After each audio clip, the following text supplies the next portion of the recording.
Será que você tem decidofobia? Decido o quê? Decidofobia, o medo de tomar decisões importantes. No conteúdo de hoje a gente vai falar sobre tomada de decisão e por que, vez ou outra, a gente fica postergando aquela decisão que literalmente pode mudar a nossa vida. Se você não me conhece, meu nome é Letícia Torgo. Eu sou analista junguiana, especialista em conhecimentos ancestrais de tarô, astrologia e alquimia, e eu tô aqui para te ajudar a confiar naquela vozinha que fica sussurrando no seu ouvido e que você fica ignorando com medo do que ela vai te dizer. Eu vou te contar um segredo. Essa voz quer que você viva uma vida extraordinária. Por isso, hoje eu vou te explicar de onde vem esse nosso medo de tomar decisões. A decidofobia é um termo utilizado para descrever o medo irracional, intenso e persistente de tomar decisões. Ela é considerada uma condição psicológica que pode afetar pessoas de todas as idades e históricos. Pessoas que sofrem de decidofobia podem sentir uma ansiedade e desconforto ao enfrentar situações que exigem escolhas, mesmo que sejam decisões simples do dia a dia.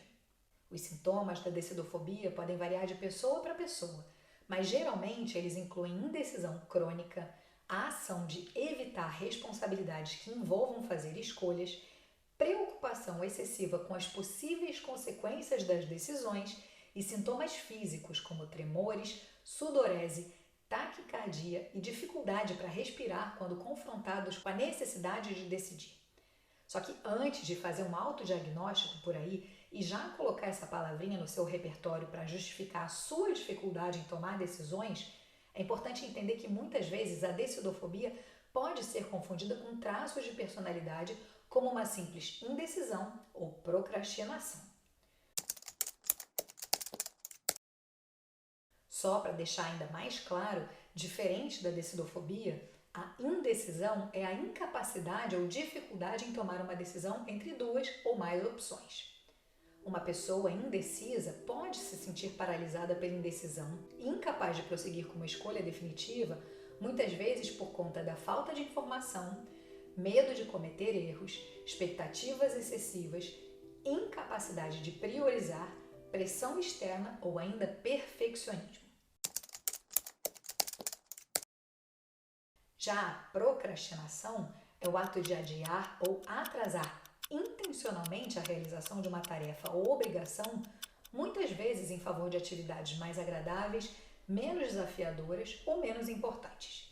Esse é um comportamento que envolve enfrentar uma tarefa específica, mesmo quando essa tarefa é importante ou urgente. A gente procrastina para evitar o desconforto, porque a gente quer fazer uma tarefa de forma perfeita e isso pode nos paralisar, por falta de motivação, ou seja, o motivo que leva a gente à ação, por dificuldade de concentração para iniciar ou concluir uma tarefa, por subestimar o tempo necessário que faz a gente procrastinar antecipadamente, porque a gente acredita que não vai ter tempo suficiente para realizar uma tarefa, ou ainda para evitar o fracasso. Por mais que procrastinar pode proporcionar um alívio temporário de estresse ou desconforto associado a uma tarefa, ela geralmente resulta em um sentimento de culpa, ansiedade e estresse no longo prazo. Além disso, ela pode levar a consequências negativas, como prazos perdidos, trabalhos de baixa qualidade e problemas de saúde mental. Superar a procrastinação envolve desenvolver estratégias para gerenciar o tempo de forma eficaz, enfrentar o desconforto associado a essas tarefas desafiadoras, definir metas realistas e encontrar formas de aumentar a motivação e a concentração. Isso pode incluir técnicas como quebrar tarefas em etapas menores, estabelecer prazos pessoais, criar um ambiente de trabalho produtivo e se recompensar pelo progresso realizado. Agora a gente pode voltar à decidofobia.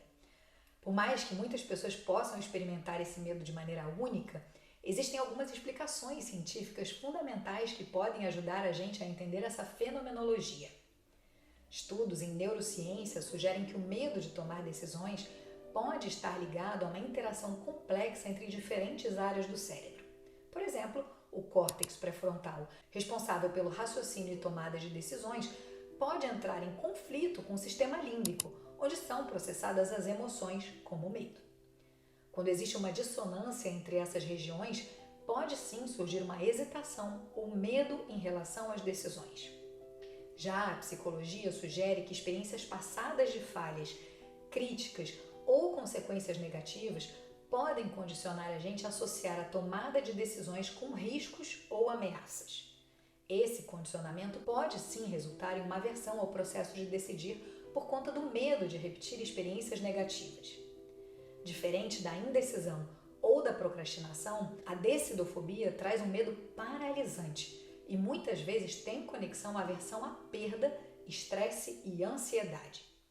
A teoria da aversão à perda, proposta por Daniel Kahneman e Amos Tversky, sugere que a gente tende a valorizar mais evitar perdas do que alcançar ganhos equivalentes. Em outras palavras, é como se a gente preferisse não correr risco de perder R$100 ao invés de correr o mesmo risco para ganhar esses mesmos R$100. O medo pode surgir da percepção de que uma decisão errada vai resultar em uma perda significativa, levando à hesitação e ao ato de evitar escolhas. E isso, claro, deixa a gente numa vida mediana ou medíocre. Cientificamente falando, o estresse e a ansiedade também têm sido associados às dificuldades na tomada de decisões. Quando uma pessoa está sob grande pressão emocional, cognitiva ou situacional, a sua capacidade de avaliar informações e escolher uma opção pode sim ser comprometida. E isso pode levar a um estado de indecisão motivado pelo medo de tomar a decisão errada num momento de vulnerabilidade. Em resumo, a decidofobia é uma condição distinta que pode causar um impacto significativo na vida cotidiana e nas relações interpessoais das pessoas que recebem esse diagnóstico. A boa notícia é que, assim como a indecisão e a procrastinação, a decidofobia também tem cura. O tratamento, nesse caso, geralmente envolve terapia cognitivo-comportamental, psicoterapia, técnicas de relaxamento e, em alguns casos, medicamentos prescritos por um profissional de saúde mental. Eu aposto que você está aí tentando descobrir em que caso você se encaixa, certo? Vale ressaltar que um profissional é sempre a pessoa mais indicada para te oferecer um diagnóstico. Nada de confiar no Google nesse caso. Ainda assim, mais do que um alerta, esse conteúdo é um provocador para você realmente fazer uma autoanálise e ver o que verdadeiramente está acontecendo na tua vida. Procrastinação, indecisão, decidofobia? O que tem por aí?